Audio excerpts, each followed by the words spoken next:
വിദ്യാർത്ഥി സംഘടനയിലൂടെ പൊതുരംഗത്തെത്തിയ ഇ.പി. ജയരാജന്റെ രാഷ്ട്രീയ ജീവിതം എക്കാലത്തും വിവാദങ്ങളുടേതായിരുന്നു.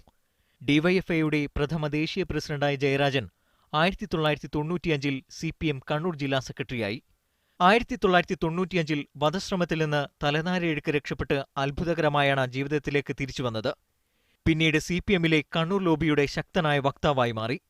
ഫാരിസ് അബൂബക്കറിൽ നിന്ന് നയനാർ ഫുട്ബോളിനും സാന്റിയാഗോ മാർട്ടിനിൽ നിന്ന് ദേശാഭിമാനിക്കും വേണ്ടി പണം വാങ്ങിയതും പാർട്ടി പ്ലീനത്തിന് VM രാധാകൃഷ്ണന്റെ പരസ്യം സ്വീകരിച്ചതുമടക്കം പരിപ്പുവട പ്രസ്താവന വരെ നിരവധി വിവാദങ്ങൾ ജയരാജന്റെ പേരിലുണ്ടായി.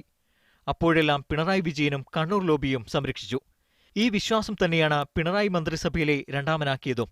എന്നാൽ നിയമന വിവാദത്തിൽ എല്ലാവരും ജയരാജനെ കൈയൊഴിഞ്ഞു. കണ്ണൂരിലെ CPM ശക്തികേന്ദ്രമായ മൊറാഴയിൽ നിന്ന് തന്നെ പരാതി ഉയർന്നു. പാർട്ടിയിലെ ചില പ്രമുഖ നേതാക്കളുടെ മൗനാനുവാദവും ഇതിന് ലഭിച്ചു. രാജിക്ക് പിന്നാലെ പാർട്ടി നടപടി കൂടി നേരിടേണ്ടി വന്നാൽ അത് CPMന്റെ കണ്ണൂർ രാഷ്ട്രീയത്തിൽ നാളെ വൻ പ്രത്യാഘാതം സൃഷ്ടിക്കും. സുനിൽ ഐസക്, മീഡിയ 1, കണ്ണൂർ.